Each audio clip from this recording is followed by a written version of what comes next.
Hello दोस्तों, आप सभी को कभी भी ऐसा प्रश्न देखने को मिले तो बनाना बेहद आसान है। घबराइएगा मत, एकदम बनाने के लिए हम आपको बताते हैं कैसे बनाना है। कभी भी ऐसे प्रश्न में यदि आप कॉम्पिटिटिव किसी भी एग्जाम को दे रहे हैं तो आपको क्या करना है, कभी भी आपको प्रयोग नहीं करना है कौन से फॉर्मूले के, द्विघात वाले फॉर्मूले को, जिसको हम क्या बताते हैं, एक्स बराबर क्या होता है minus B plus minus root under B square minus 4ac और बटा 2f। इस फॉर्मूला से कभी भी बनाने का प्रयास मत कीजिएगा या पूर्ण गुणनखंड विधि का प्रयोग मत कीजिएगा, क्योंकि इसे अगर आप बनाना चाहें तो बना तो पाइएगा लेकिन समय बहुत ज्यादा लग जाएगा। तो इसके लिए हम सही तरीका बताने वाले हैं, ठीक है। आप जानते हैं कि द्विघात समीकरण का व्यापक रूप क्या होता है, तो होता है X square A X square plus B X plus C is equal to 0 होता है। जी आपको पता है, लेकिन ये दोनों क्या है, ये दोनों तो कॉन्स्टेंट है ना। अगर यहाँ का प्रोडक्ट निकालना है तो यहाँ जो आता है, यहाँ आता है ए गुने सी, और इसी का मल्टीप्लाई होता है और इसी को फैक्टर करते हैं, ठीक है। उम्मीद करते हैं आप समझ गए होंगे।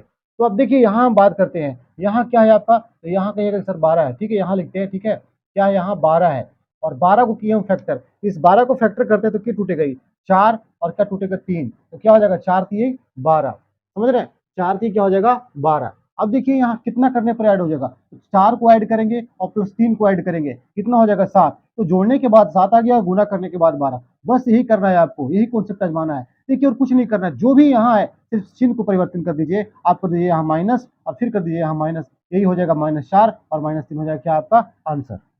चलिए अगले प्रश्न से आपको कंफर्म कर देते हैं। अब आगे देखिए ये प्रश्न क्या कहता है, X square plus 12y plus 35। अब 35 को ऐसा फैक्टर तोड़ना है कि क्या करना है कि जोड़ने के बाद आपको कितना आ जाए, 12 आ जाए, तो तोड़ेंगे 7 5 35, ठीक है, 7 5 35, ठीक है। अब 35 आ गया, लेकिन यहाँ प्लस का चिन्ह लगाएंगे और यहाँ भी प्लस का चिन्ह लगाएंगे, क्योंकि +7 और +5 कितना हो जाएगा +12। अब दोनों फिल हो रहा है, ठीक है। अभी जो चिन्ह आया है इस चिन्ह को सिर्फ बदल देना है, -7 कर देना है और यहाँ पे -5 कर देना है, यही क्या हो जाएगा आपका आंसर हो जाएगा। चलिए नेक्स्ट प्रश्न में चलते हैं। अगला प्रश्न क्या है, अगला प्रश्न कहता है कि x square minus 22x plus 85। अब इसको दो ऐसे भागों में फैक्टर कीजिए कि माइनस जोड़ने घटाने पर क्या आ जाए 12। तो आप जानते हैं कितना होता है, 17 पचे 85 होता है, 17 पचे क्या होता है 85 होता है, ठीक है। तो यहाँ माइनस रखते हैं 17 और यहाँ भी -5, ये अपने मन से रख देना, सोचना है, एकदम बैठ जाएगा। अब एक दो बार प्रयास कीजिए, कोई दिक्कत नहीं। तो -17 रखे, अब देखिए -17 और -5 कितना हो जाएगा, -22 हो जाएगा, और देखिए माइनस माइनस प्लस हो जाएगा और 17 बजे 85 हो जाएगा। तो जब माइनस आया है तो क्या लिख देंगे, यहाँ पे +17 लिख देंगे और यहाँ पे क्या लिख देंगे हम +5 लिख देंगे। मतलब यहाँ जो भी वैल्यू आए इसका चिन्ह चेंज करके नीचे लिख देना है, वही क्या हो जाएगा आपका आंसर हो जाएगा। अगले प्रश्न को देखिए, अगला प्रश्न है M square minus 5m minus 14। अब 14 को ऐसा फैक्टर करना है कि जोड़ने घटाना पर कितना आना चाहिए, 5 आना चाहिए, तो 7 गुना के 14 हो जाएगा, ठीक है। लेकिन यहाँ चिन्ह बड़ा है ना, तो माइनस लगा देंगे यहाँ और यहाँ प्लस, क्यों, क्योंकि -7 में से 2 चला जाएगा तो क्या बचेगा -5 और प्लस माइनस माइनस 7 गुना के क्या हो जाएगा 14। अब यहाँ आया माइनस, तो चूंकि यहाँ क्या लिखेंगे हम +7 और यहाँ आया +2 तो क्या लिखेंगे -2, यही क्या हो जाएगा आपका आंसर। उम्मीद करते हैं बहुत बेहतर ढंग से आप लोग समझ रहे होंगे। चलिए देखिए आगे Y square minus 3y minus 28। अब 28 का ऐसा फैक्टर करना है कि घटाने के बाद क्या आ जाए आपका 3 आ जाए, तो 7 चौके 28, 7 चौके क्या हो जाएगा 28, ठीक है। तो -4 लगाएंगे और +4 लगाएंगे, -7 लगाएंगे सॉरी और +4 लगाएंगे, क्यों, क्योंकि -7 में से 4 चला जाएगा तो क्या बचेगा -3 बचेगा। अब इसी साइन को क्या करना है आपका चेंज कर देना है, क्या कर देना चेंज, यहाँ लिख देंगे +7 और यहाँ कर देंगे हम -4, यही क्या हो जाएगा आपका आंसर हो जाएगा। चलिए अगले प्रश्न के ऊपर चलते हैं। अगला प्रश्न क्या कहता है कि 3m square plus 7m plus 2। हम पहले ही बताए थे आपको कि ए और सी का प्रोडक्ट होता है, यानी कि यहाँ पे जो संख्या आएगा कितना आएगा आपके पास, 6 आएगा, 3 गुना का 6 आएगा।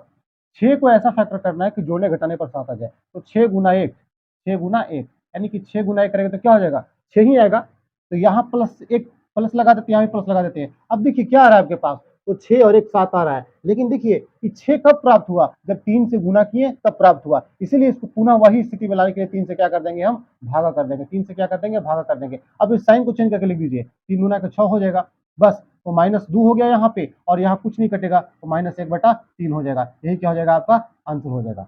चलिए आगे प्रश्न को देखते हैं।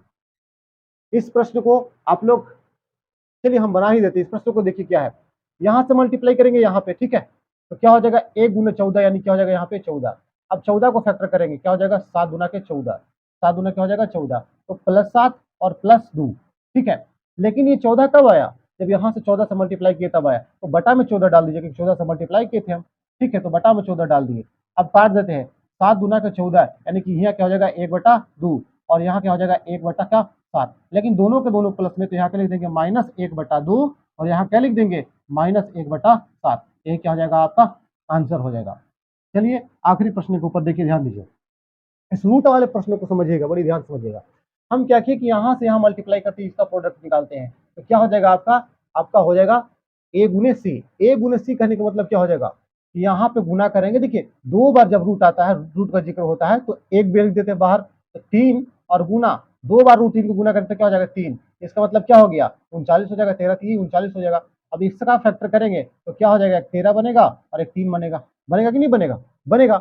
अब देखिए +13 करेंगे और +3 करेंगे, क्या दोनों को जोड़ने के बाद 16 आ रहा है? तो हाँ सर आ रहा है। लेकिन क्या ये मेरा 39 कब आया? जब √3 से हम मल्टीप्लाई किए तब आया, है ना। इसमें क्या करेंगे, √3 से हम कर देंगे भागा, ताकि पुनः वही स्थिति प्राप्त होगा। √3 से क्या करेंगे, भागा। लेकिन दोनों के दोनों क्या था, प्लस में, तो अब क्या लानेंगे आंसर, -13/√3, -13/√3 और कोमा -3 बटा क्या, √3। यही क्या हो जाएगा आपका सही आंसर हो जाएगा। ठीक है।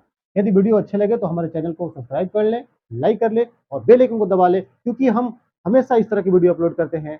ठीक है। यदि आप किसी भी कॉम्पिटिटिव एग्जाम की तैयारी करते हैं तो आपके लिए बेस्ट चैनल है। आप जुड़े रहें मेरे से। तब तक मिलते हैं अगले वीडियो में, तब तक के लिए जय हिंद।